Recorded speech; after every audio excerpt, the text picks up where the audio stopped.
If you are a startup looking to grow in Cambridge, the Bradfield Centre offers a range of flexible membership packages which put you in control of your office and home working mix. There's a vibrant, collaborative atmosphere, on-site cafe, plenty of green outside space, and regular member social events. For more information, visit bradfieldcentre.com or call 01223 919 600. Welcome to the Cambridge Tech Podcast, talking all things technology from the heart of the UK's tech capital.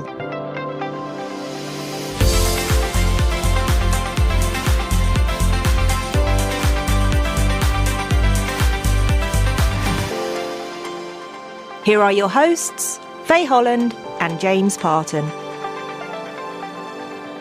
Hi, I'm Faye. And I'm James. So Faye, what's been happening in the news this week? Yes, 3 quick updates this week, James. We talked about it in a previous episode, but now the founders at the University of Cambridge, led by Gerard Grech, has named its first 100 signatories to mentor the next generation of startups in the cluster. The signatories are made up from industry, advisors, and over half of them are entrepreneurs who have, as they say, been there and done it. As part of the Founders 12-week programme, up to 10 early-stage companies will receive intensive mentoring, connections and seed funding from a pool of up to £2 million, which includes funding from co-investor Parkwalk Advisors. Next, energy footstep specialist PaveGen, whose crowdfunding exercise we introduced a couple of weeks ago, has this week hit 1.83 million, nearly 200% of their target. And what better way to celebrate than next week putting new installations in London and Paris? So well done to PaveGen. And finally, we saw the reintroduction of the CAMS B2B event hosted by the Cambridgeshire Chambers of Commerce, which brings the support system together and encourages businesses to utilise services and expertise within the local economy. And that's it for the news this week. Okay, so let's move on to today's episode. Yes, so today's guest put us in an entirely different technology area around climate tech. So we're going to be looking at things like carbon capture, water harvesting, and I'm sure much more. So we're joined by Aurelia Lee, who is a computational scientist at Immaterial, and also Davide Fairen-Jiminez, who is a professor of molecular engineering at the University of Cambridge, specialising in adsorption, molecular simulation and MOFs, which I'm sure we'll better understand by the end of the podcast. I'm sure we will. So we've done some prep for the meeting already. It's definitely, I think, going to be a new topic, as we've said, for both of us. I actually spoke to Aurelia earlier on in the year about coming on the podcast, and I found her own story as how she ended up at Immaterial really interesting. So we'll be talking to Aurelia and Davide about that too.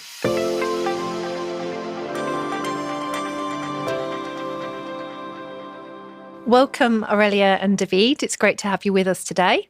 We cover, as you know, a lot of technology on this podcast, but I expect what we're going to be talking about today is going to be very new for a lot of people. So can we start with a little bit of a level set and with you explaining why do we need carbon capture and hydrogen storage? Sure. As you may remember, in 2015, countries from around the world have signed the Paris Agreements, that legally binds them to limit the increase of temperature globally at less than 1.5 degrees Celsius.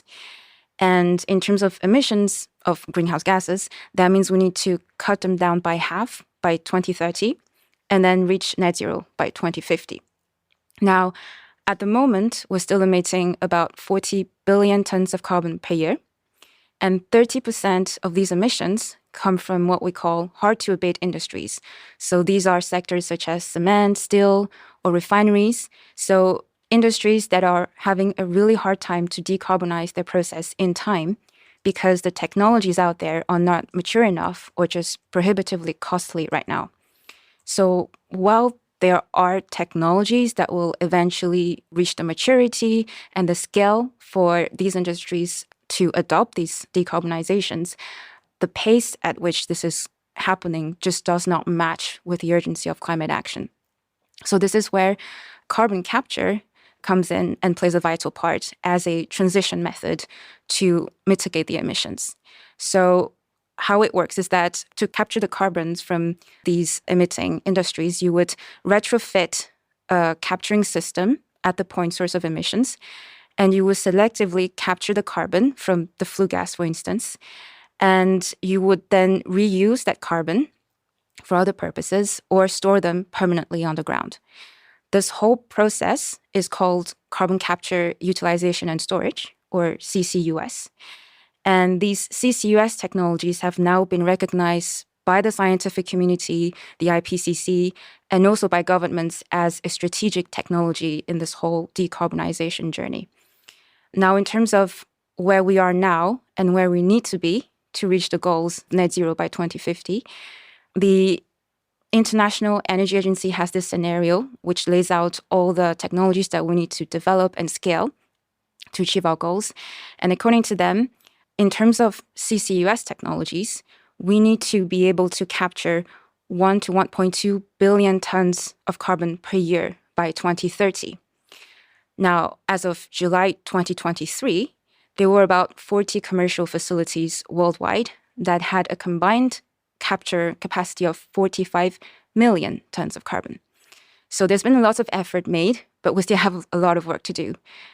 The good news is that now that it's been recognized as a key technology, there's loads of incentives from governments that will push companies to speed up decarbonization. For instance, there's the US Inflation Reduction Act, which provides really interesting tax credits that will incentivize companies to actually cut their emissions using technologies such as CCUS. And in terms of technologies that are already out there, the most mature one is what we call solvent scrubbing. So it's basically a way of chemically binding the molecules of carbon dioxide to a solvent that is usually a mix of amines and water. And it's very efficient at capturing carbon. The problem is it's so efficient, the solvent likes the carbon dioxide so much that it's very hard to regenerate the carbon afterwards. And so it's very energy intensive. And so this is where we think using our porous materials, we can offer a solution that is a bit less energy intensive. So that's why we're looking at carbon capture and why it's important. Now, there's also hydrogen storage that we work on. So hydrogen is a very versatile energy carrier. In fact, it holds the largest amount of energy per mass of any fuel. And it's very promising. It can produce electricity, it can heat homes and businesses. And very importantly, it can also mitigate a lot of these carbon emissions from the same hard-to-abate industries and also transportation sectors. And the figures vary a bit between different scenarios, but it's expected that the global demand for hydrogen will represent somewhere between 12 and 22% of the total energy mix by 2050. Now, in what we call this hydrogen value chain, there are three big elements. There's hydrogen production, hydrogen storage and distribution, and hydrogen use. And there are hurdles across the entire value chain that make it still a big challenge to switch completely to hydrogen. And we focus now on hydrogen storage. It can be stationary storage. So imagine you produce the hydrogen from an electrolyzer and now you need to put it somewhere. And that's important to ensure continuous supply of energy, for instance, if there's seasonal variations in demand. And there's also what we call portable hydrogen storage, which is where if we want to enable fuel cell-powered vehicles, for instance, you need to store enough hydrogen on your vehicle to enable an interesting drive range. Now, a main pain point in hydrogen storage is that although it can store a lot of energy per mass, it actually stores very low energy per volume, which means that to store the required amount of energy, you need a lot of space. So all the current technologies in hydrogen storage are looking to increase this energy density. And there are several ways to do that. So you can compress the hydrogen at very high pressures, which is very energy intensive. You can store the hydrogen as a liquid at very low temperatures, around 20 Kelvin, that's minus 253 degrees Celsius. So it's energy intensive. You can chemically bind hydrogen to liquid organic carriers, such as ammonia, or solids like metal hydrides. But then you also need to generate hydrogen, and it's a complex system to manage. And you also have porous materials, which is where we work in. And we believe that we can come up with a solution that is less energy intensive and can bring down the costs and offer a better techno-economics in general. That's a fantastic introduction into a space that, I certainly didn't know a lot about. So thank you for that. I think it's very important to really recognize the use of fossil fuels that we started in the 18th century as a cheap way, easy way to get energy for the Industrial Revolution. And we started using coal, which was a solid, so easy to handle, high concentration, high density, as Aurelia said, when talking about the hydrogen. Then in the 19th century, we started moving into oil industry, also very important in the 20th century and today. And in the 20th century, we started paying attention to natural gas. Now we are discussing this future economy of hydrogen. The translation from a solid into a liquid and to a gas, it has different challenges. And for carbon capture and hydrogen storage, at the end of the day, everything is related with the density of these gases. So CO2, we may have high or low concentrations, but the density that they take the density is always very, very low. And with hydrogen, it's exactly the same problem. Gravimetrically, so per unit of mass, this is an amazing energy vector. But at the end of the day, the density is so low that you need to concentrate this. And that's the key element that we are trying to solve. Okay, a great primer there, a great scene setter. Let's take a little look then at the actual, the role that Immaterial plays in solving these challenges. So can you explain to us, the areas of technology you're working on and the kind of use cases for those? Yes, so we created Immaterial, a company that started in 2015, started really accelerating in 2018. And today we have a very good team of people between engineers, scientists, doing synthesis of materials and finding new materials for some of the problems that Aurelia mentioned before. We decided to focus on the low-hanging fruits and the big markets for these porous materials that we are working with. Okay, we work with a specific family of materials called metal organic frameworks, or MOFs. These metal organic frameworks are really, really interesting structures because it's like playing with a molecular Lego, if you want to. Okay, it's like a construction game where you have metal spheres, metal clusters, and you have organic molecules that you can really interconnect between these metals. And just by choosing the building blocks, you can really decide how big the porosity is going to be. You can decide what is the chemistry that is included in these organic ligands. You can really decide if you want to go for very high pore volumes, for example, or you really want to have something which is very, very narrow porosity that will be critical for this carbon capture application.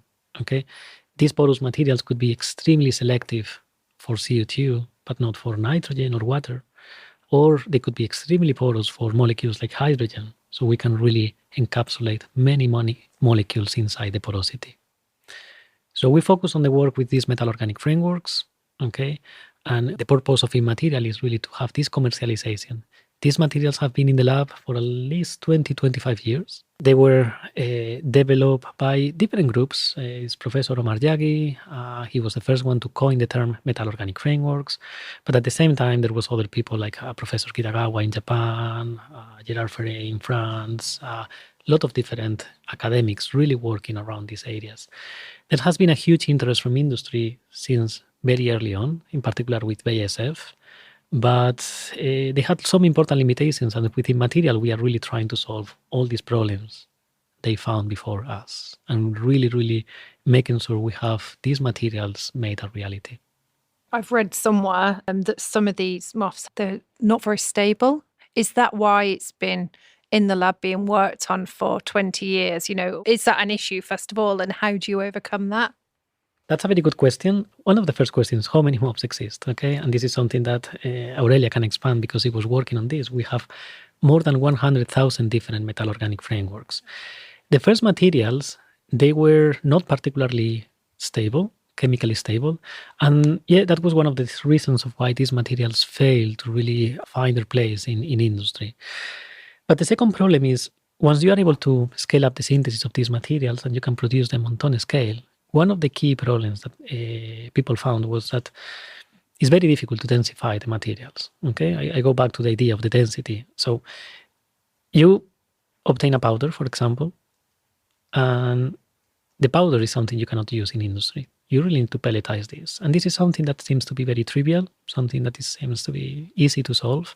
But with these materials, they are so porous.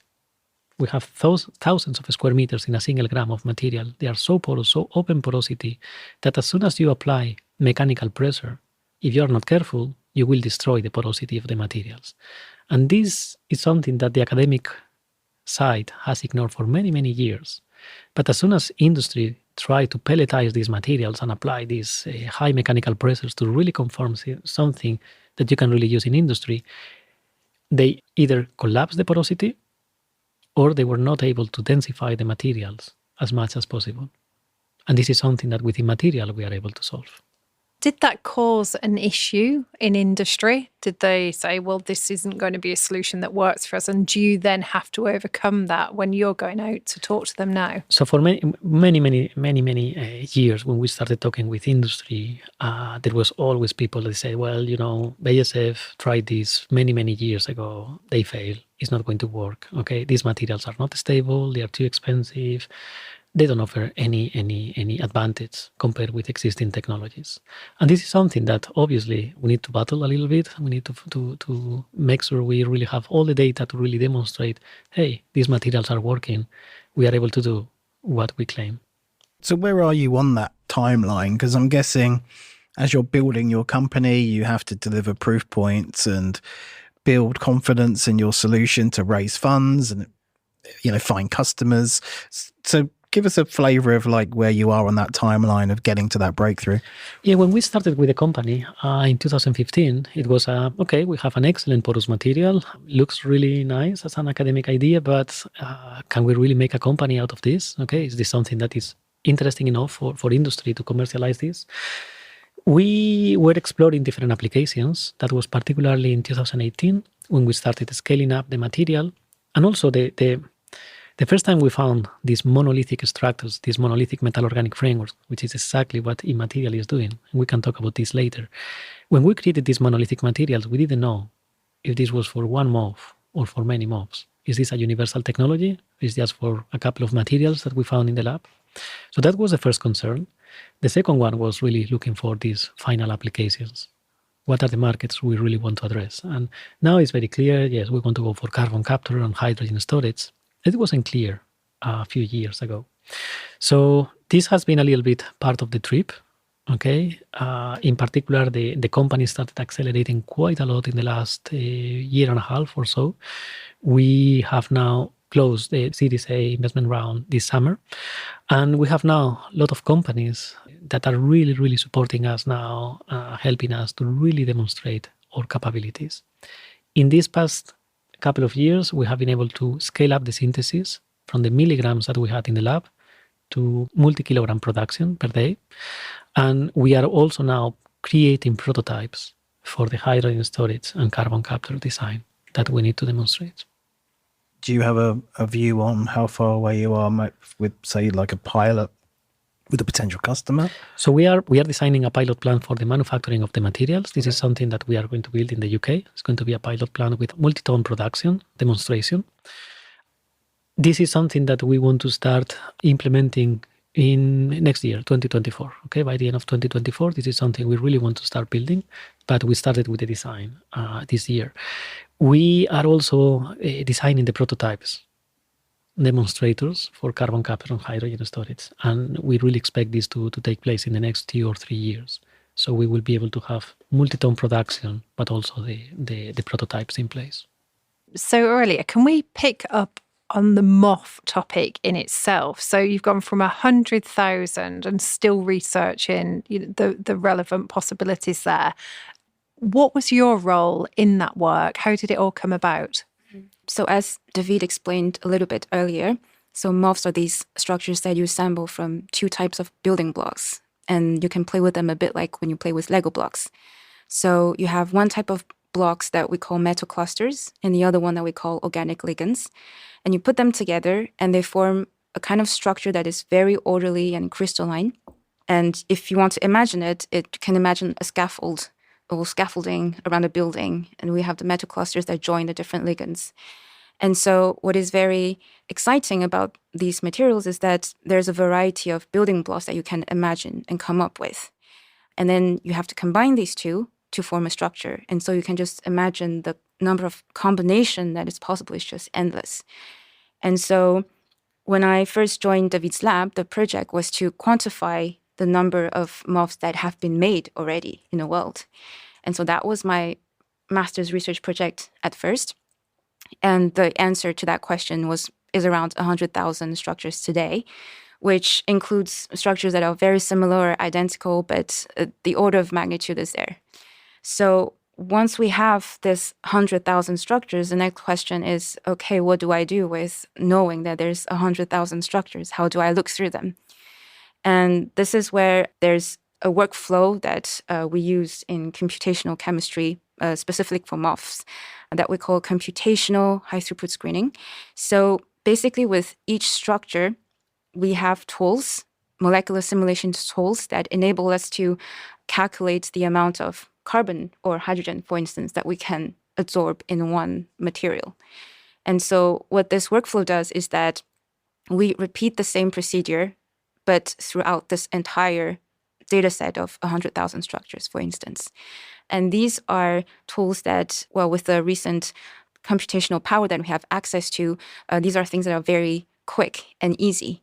And so we can screen a huge data set of MOFs in a few days, maybe a few weeks tops. And we can decide, okay, these structures seem to be the best performing structures. And that's how we cut down from, starting from 100,000 structures to just a handful. And then once we are here, there are other questions to answer, as can we synthesize them in the lab? Is it cheap enough to do it? Is it easy to source all the reagents? So other questions that come in, but this is the general workflow that we use. And this is one of the main dry lab capabilities that we have at Immaterial. And I believe that one of the MOFs that's showing the most promise was an accidental discovery. Is that right? So this is more related with the synthesis of these monolithic metal organic frameworks. So Aurelia describes all these thousands of possibilities of materials. Then it's related about the question of, okay, how are you going to synthesize these materials? The first PhD student that was working in my group, that was probably a little bit before Aurelia, you joined the lab. So he was working on a completely different project. He was working on the synthesis of a specific metal organic framework. One day, he forgot a sample in his vents. He didn't put the sample in the oven. Generally, it was the synthesis of the material and then putting this inside the oven to evaporate and remove all the solvent. And then the next day, he has a powder and he continued working, doing more characterization, testing, and so on. So one day, he forgot this sample. And what he found is that he doesn't have a powder, but a chunk of, let's say, 1 cubic centimeter of a material that looks transparent. So instead of a white powder, it's a very beautiful material, completely transparent. So he doesn't know what is this. Instead of throwing this away, as we know many people did in the past, because we have been talking with different labs and they had similar experiences, he came to see me, he came to my office and said, David, I found this material. What is this? I was like, well, Tian, that's his name. I have no idea. What is this? He said, well, it's the material I was looking for. Is the MOF I was looking for. I was like, okay, this doesn't look the same. It looks like a glassy structure because it's transparent. So glassy means amorphous. All these MOFs are crystalline structures. Okay, every single building block is in the place you are expecting for this. It's not transparent. Sometimes it's white, sometimes has different colors depending on the metals, but not transparent. It was the first time we saw something like that. And then I said, well, Tian, have you checked if the material is porous? I say, no. Okay, so that's the first thing. If you have been able to save the porosity of the material and you have all these thousands of square meters per gram, then I said, if this is porous, you have done something really, really interesting. And he said, why? Okay, I have no idea. And I say, well, the material is transparent. That's the key element. Okay, so we know, and this goes a little bit more technical, if the material is transparent, this means that the light is not getting scattered. Okay, so if you see the clouds in the sky, they are white because the light from the sun gets scattered in all the directions and then it's simply white. Okay, whereas a piece of glass that we have in the window is transparent because the glass is not interacting with this. Okay, the only reason why the material is transparent is because it's very dense. The light is not seeing any objects in its pathway through the material because, like in the glass, everything is very, very compact. Everything has been densified. If you take a piece of glass and you smash this and you ground this completely, you will get a white powder. That's exactly the same with the MOFs.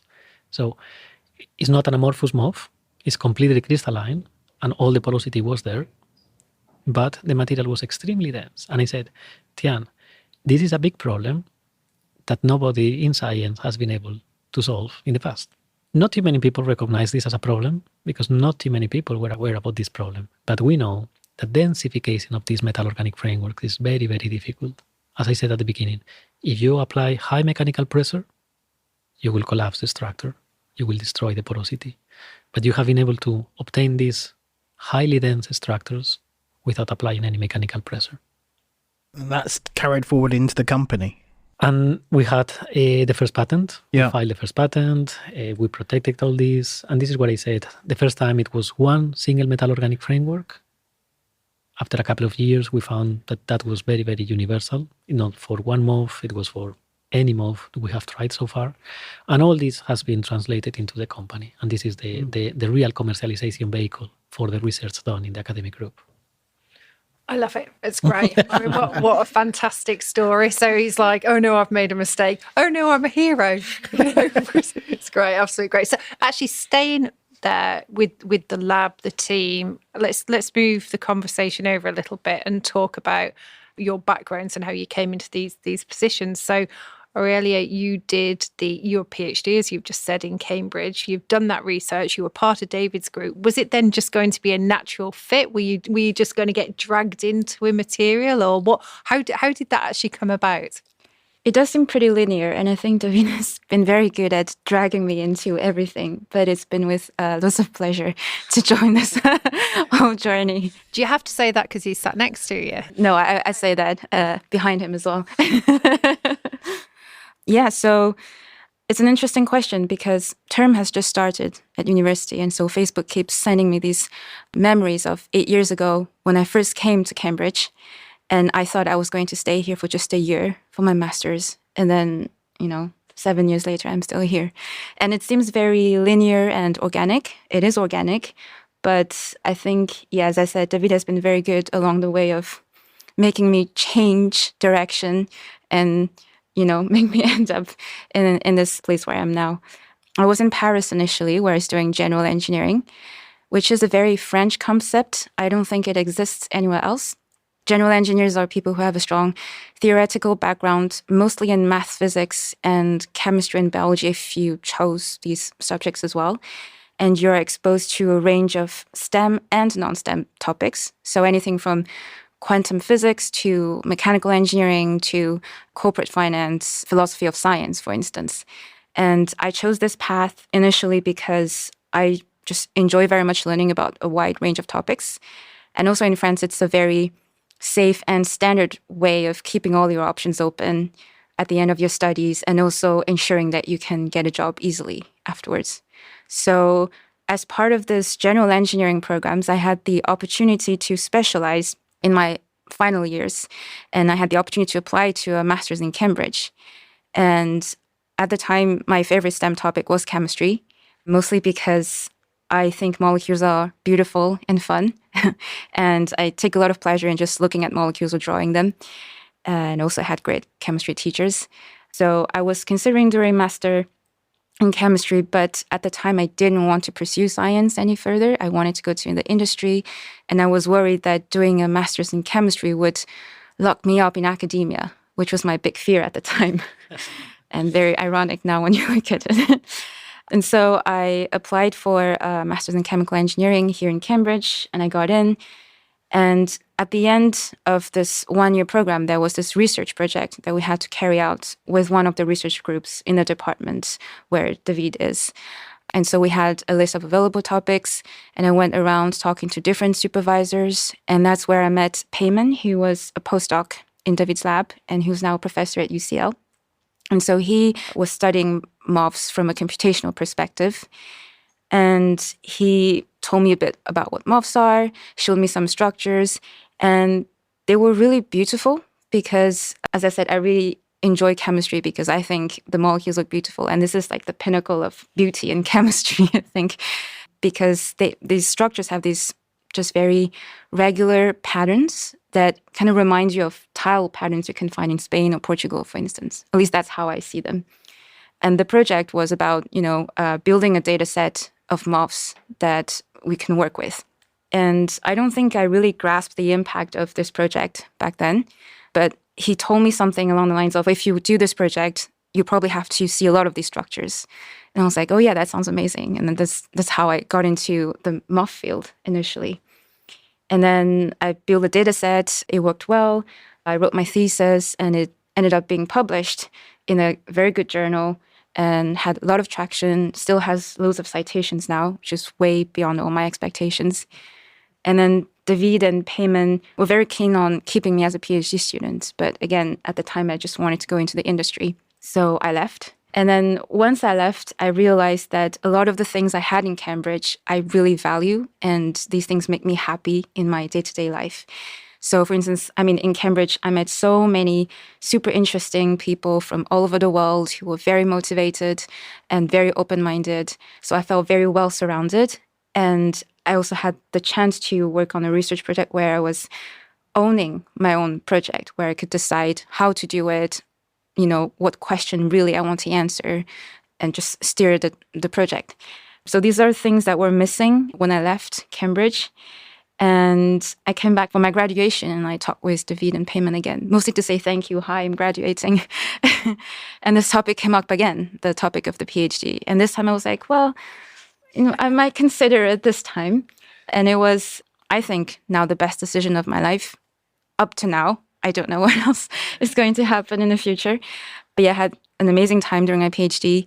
And all the fears that I had before my PhD, or like most of them, I think, are gone now. I was very worried about, not being able to find a job in the industry or just coming out of it and being very old and depressed.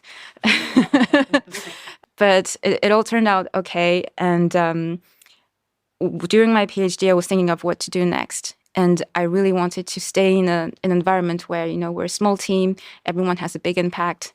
And so I was thinking of the whole startup ecosystem because I thought that could be the right place for me. And Davide, as timely as he always is, popped up at this time and to ask me, would you be interested in joining Immaterial?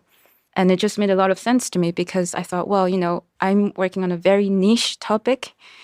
And this is the place where I can actually apply my niche knowledge and also leverage my generalist training in the background. And I wanted to be in a startup. So, and from our side, we were looking for funding for the PhD to really start the whole, because Aurelia did a fantastic MPhil on this idea with the data set. And it was, okay, no question, we need to find funding for her.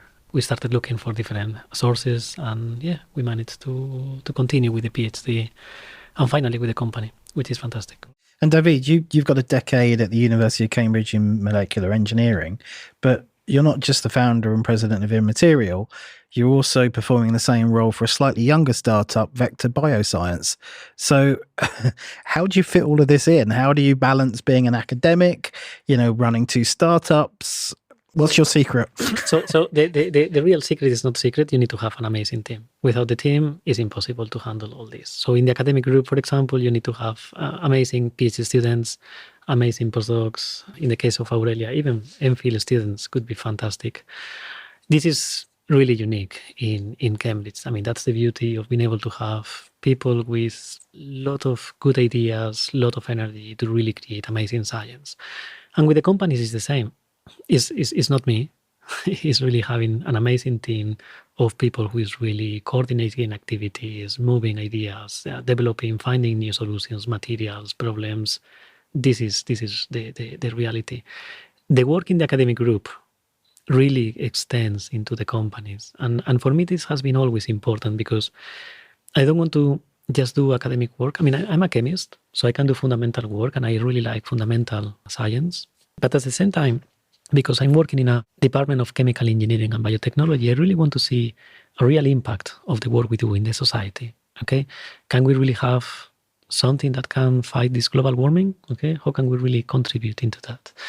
I don't want to just write a paper and then sit down and wait for someone to take these ideas. If we are experts in these ideas that we are proposing, why shouldn't we really develop them and commercialize these ideas? With vector bioscience in particular, is the same. It's working with metal organic frameworks, but not for energy applications, but for cancer applications. How can we really have better drug delivery structures? Okay, how can we really minimize side effects in cancer? How can we really have more effective therapies? And how can we make another impact, very important impact into the society? And are you spinning these companies through Cambridge Enterprise? So we work with Cambridge Enterprise. I always say the beauty of also Cambridge Enterprise is a lot about the freedom you really have to operate. Not everybody involved in the patents, for example, that we file from the university are finally involved in the companies. Okay, some people, I insist, but they want to continue working in academia. So it's not like Aurelia. They really want to work over there, and they decide to stay. Opting in, working with Cambridge Enterprise, a little bit of solve some of these problems. We are also part of the university, so I think it's obviously the right thing to do. Yeah, no, there's some great insight there, I think, in terms of what it's like within the university and having that entrepreneurial spirit to make the impact as you describe. And, you know, as you were saying, you had the freedom and the ownership to really take the research in a direction you wanted to. So I think learning's there for people that are listening that aren't at University of Cambridge. It takes time. Yeah. And there are different mechanisms. I mean, we are also very lucky for all the support we have from, even business angels that we have. So the support we got with the companies, this is really, really unique. And this is what really makes a big difference. And Immaterial, that now is a much more mature company with 25 people working over there. I mean, just the people who is really, even at the board level, advisors, and the management, it's very senior. They have a lot of knowledge about how to move these ideas. And this is great because otherwise it's impossible. And as you've said, it's a huge challenge that you're addressing, that whole impact. I think is really important, isn't it? So what next? What do you think we should be watching out for from you? I think with Immaterial is really making sure we have, we had all this Series A investment, the raise to really materialize all the advances and really being able to show that we are able to do what we are promising.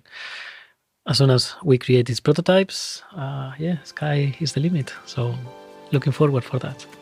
Brilliant. Thank you so much, both of you, for your time today. I think everyone will have learnt something for sure listening to you today. So thank you very much. Thank you very much.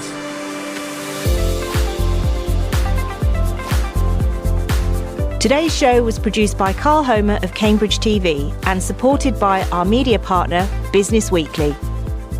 The Cambridge Tech Podcast is available on all major podcast platforms and on cambridgetechpodcast.com.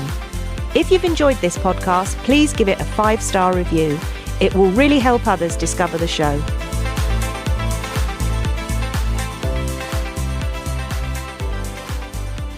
Cambridge Acorn Project is a local charity providing life-changing support to children and their families who've experienced trauma and abuse and are living in poverty. There's been a huge increase in demand for our services, and we're asking local people and organisations to support our work, giving more families the chance to emotionally recover from trauma and abuse. To find out more, please visit cambridgeacornproject.org.uk.